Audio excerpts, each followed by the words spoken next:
Hi, I'm Ian Fraser, lead designer on Kingdoms of Amalur Reckoning. And I'm Joe Codera, lead combat designer. Today we're very excited to show you something that's previously only been shown behind closed doors, our E3 demo of Reckoning. We're here at the Baltimore office, Big Huge Games, and we're going to show you kind of an assortment of different things from the game. Now, one of the tricky things about a game like Reckoning is that it's huge. This is a massive open world RPG that features in-text action combat fused to a backbone of hardcore RPG systems. That's a lot of different stuff going on, a lot of different places. So it's really hard to show it all in a quick demo.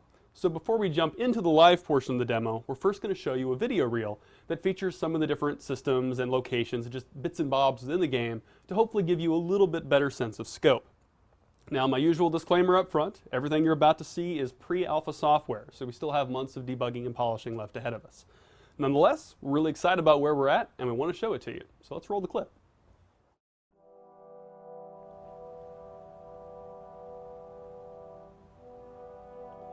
Reckoning begins with you gasping for air as you crawl your way out of a pile of corpses. You soon learn that you've died, and you're the first person to be successfully resurrected by this arcane machine called the Well of Souls. Now somehow your mysterious death and resurrection have torn you free from the tapestry of fate, granting you the unique ability to forge your own destiny and change the fates of those around you.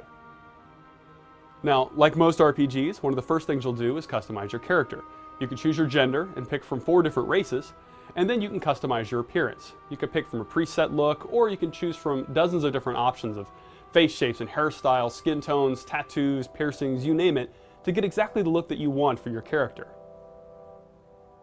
Reckoning features a truly massive open world to explore, with 5 different geographic regions, each with its own unique look and feel, in addition to a number of villages and cities, each full of characters with their own daily lives, routines, and schedules. Everything has its own style and look, and we have over 120 handcrafted dungeons, no two alike. In addition to the main quest that begins with your rebirth, Reckoning features a number of different faction lines. In fact, 6 different factions you can join, each with their own extensive stories to pursue and to enjoy. We also have literally hundreds of different side quests, each of which can be performed myriad different ways, ranging from the straightforward to the downright criminal. Friend, do you know the cost? You there! Halt!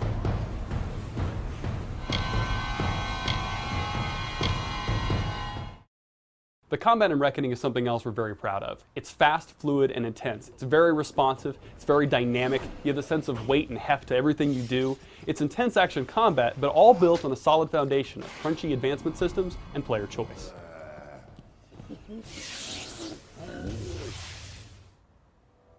We also have a very robust loot system, featuring countless affixed items that can be generated. That's where you get your flaming helm of the wombat, as well as literally hundreds of handcrafted unique items with their own lore, art, and of course, stats.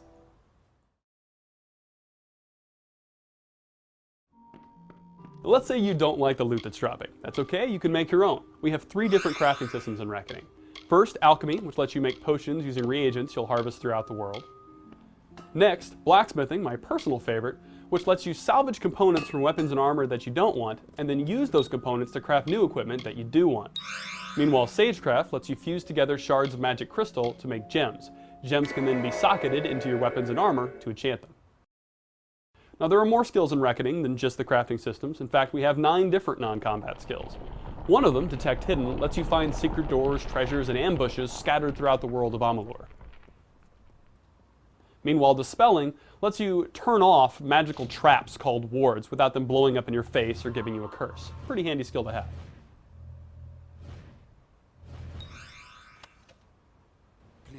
Meanwhile, Persuasion unlocks a variety of dialogue options throughout the game, either giving you alternate paths through quests or giving you better rewards at the end of those quests.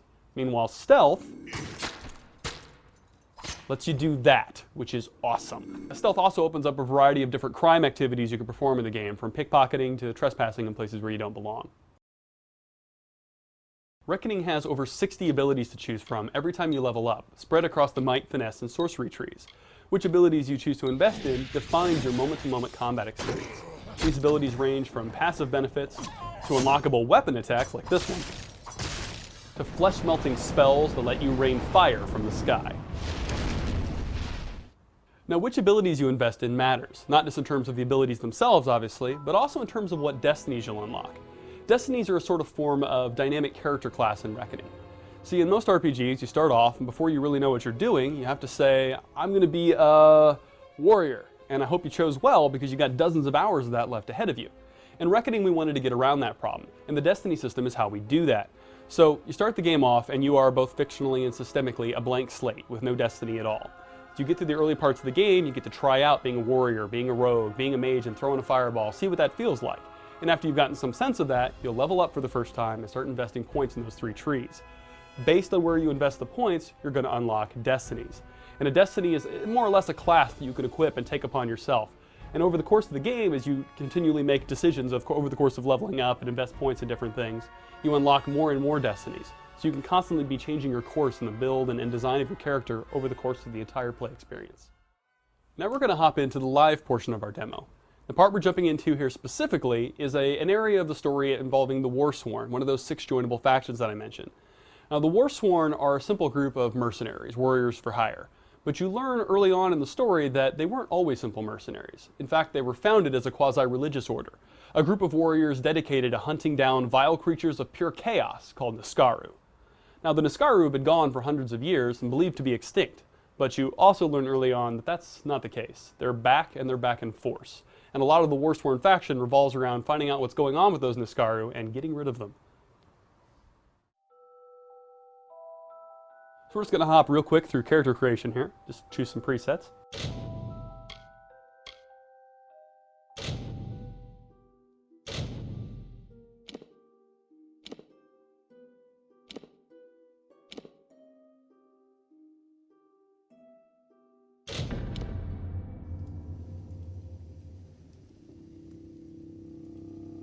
Alright, so here we've hopped into Brigand's Hall, a cave where we find these bandits we've been following. And we're starting to get bits of hints that there's more than banditry going on here, that the Niskaru have actually taken root in this cave, but we don't really know any more than that, so we're going to investigate.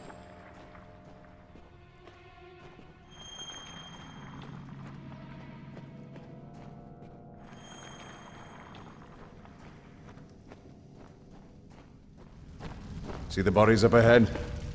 Thieves, most likely. If it was these poor fools that brought the Niskaru, they got what they deserved. Doesn't seem likely, though.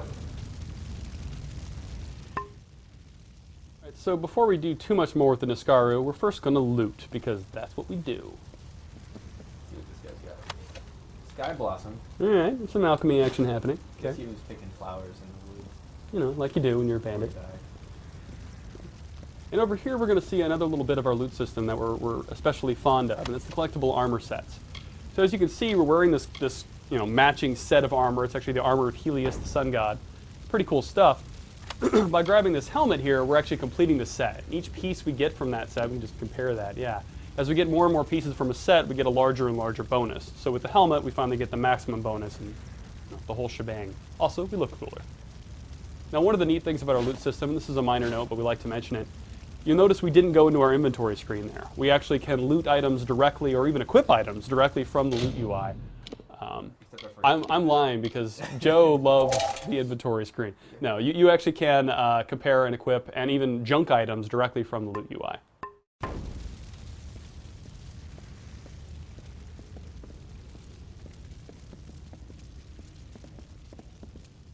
Up ahead, you see some cultists.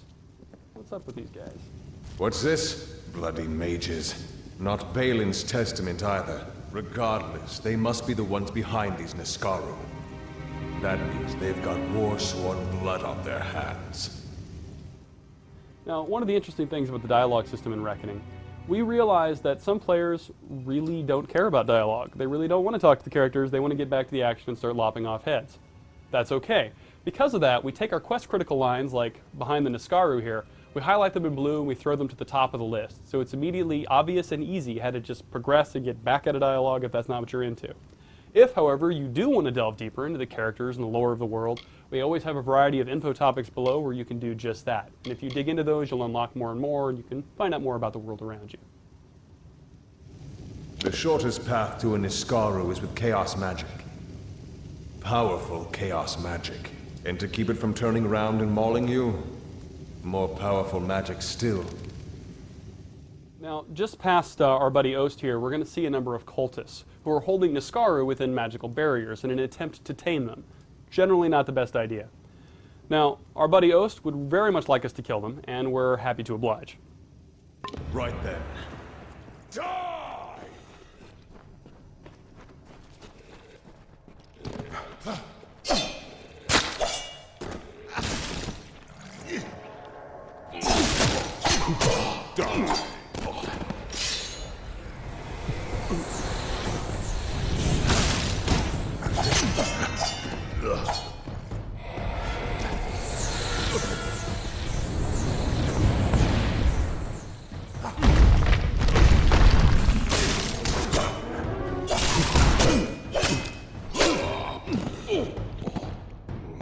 No! The barriers!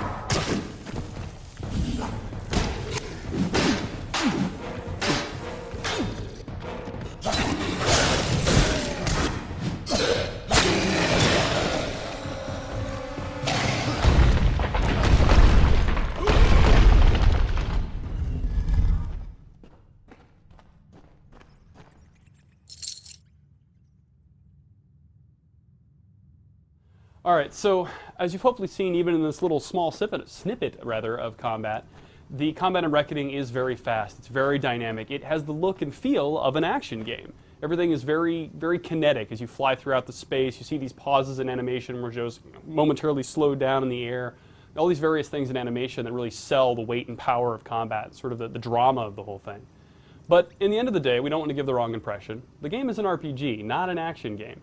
So we're not asking you to memorize button combos. You know, if you watch Joe's hand on the controller, he's not hitting XXYYB to pull something off. Mostly X. Mostly X. There was some Y. Actually, mostly X. You didn't really use that? I did not use daggers at all. I should have. Ah, very sad. That That would be it, yep. I'll do it next time. Fair enough. So yeah, so it's easy to perform, and it's very, well, it's an RPG. It's all about what equipment you've purchased, what abilities you've unlocked, what destiny you've chosen to equip. Everything about your moment-to-moment combat is driven by your RPG decisions, and then the awesomeness of combat is where the action game impulse comes in.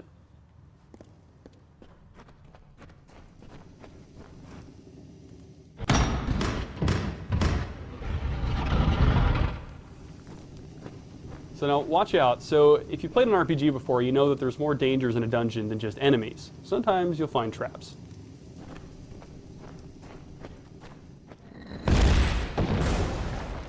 Like that one. So fortunately, we have ways to deal with this. As I mentioned earlier, there's a number of non-combat skills in Reckoning. One of those, Detect Hidden, will help you deal with things like traps. If you look at the mini-map in the top right, you'll see little orange dots. That's because we've invested enough in Detect Hidden to see where those traps are to help us avoid them. Now with more points in Detect Hidden, which is how many we have here, we can also disarm those traps, and not only that, we can actually salvage them for the components used to build them. Now this is handy because this feeds back into the different crafting systems in the game. Like here, for instance, this is a fire trap. If we'd stepped on this thing, it would have blown up and set us on fire.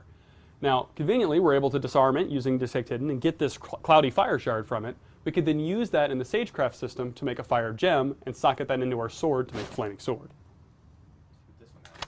Oh, Lots of fire. You could actually make a, I think, a pristine gem with that. Uh-oh. I failed at that one.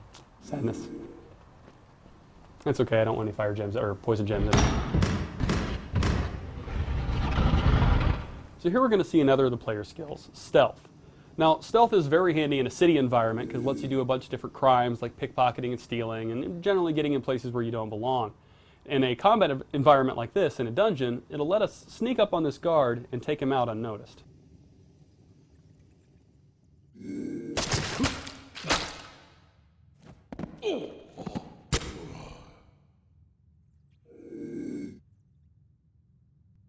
So as I mentioned, there are a variety of crimes. One of those is pickpocketing. And although, frankly, we're going to kill this guy anyway, first we're going to take his stuff. Pickpocket. Another shard, not bad, and a lockpick. And now he's good. Oh, he found you. Uh-oh. 95% chance of success, so I get the 5%. Pretty much, yeah. Alright. All right, next time we max out your stealth skill.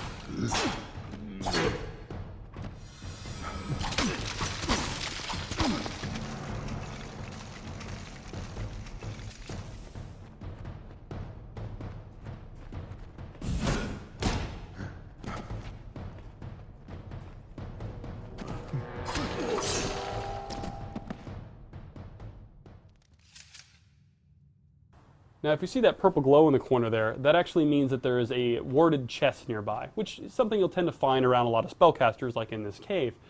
A ward is sort of a magical booby trap that casters will put on their belongings. Now, fortunately, with the dispelling skill, we have a pretty good shot of getting through that ward without it blowing up in our face or cursing us.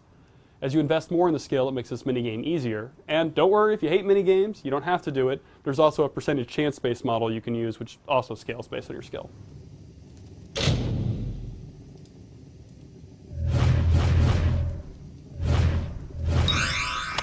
Not bad, actually. Good about myself. First time around. That was good.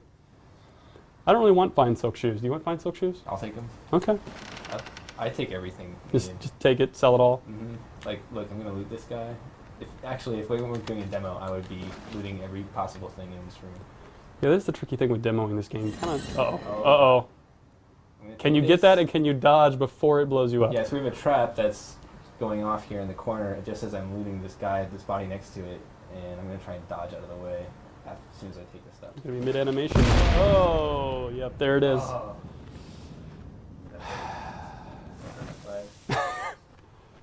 So, having been blown up by a trap here, you may have noticed over the course of some of the fights thus far that occasionally a thin purplish blue line will zip from an enemy to the player character.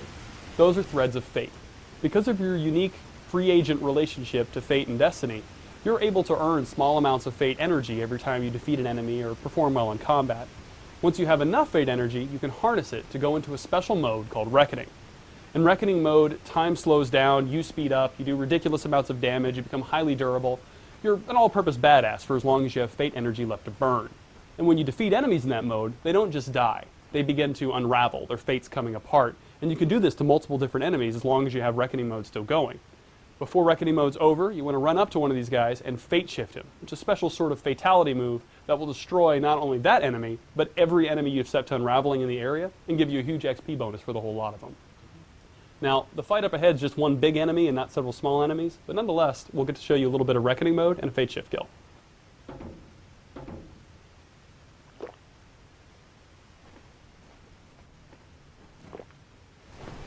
By Telogris, by the winds of the black depths, come forth! Come forth!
Nice. So, having fate shifted and defeated the Niskaru here and a variety of cultists within the cave, we now take the artifact in the back, the Heart of Sibin. Now normally in the midst of this quest, as again part of the Warsworn faction line, we'd have absolutely no idea what this thing is, and we'd want to bring it back to Shield Ring Keep, the nearest Warsworn base, where we'd find out a little bit more about what it is and what it means that we found it here, and that story would kind of continue.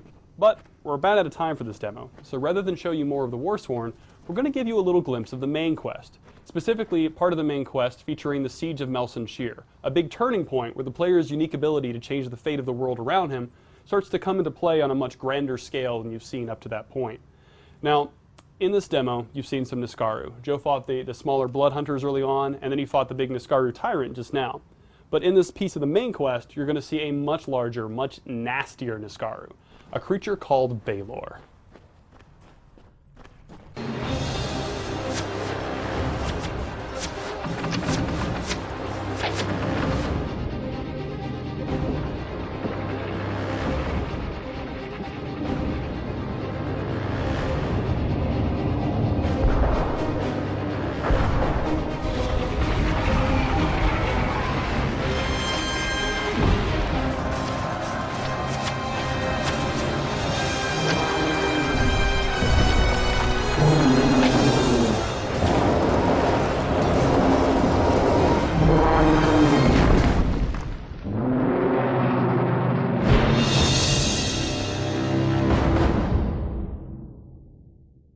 We hope you've enjoyed this quick look at Reckoning. Once again, coming for the Xbox 360, PlayStation 3, and PC in 2012. You said it all. You're gonna love the game.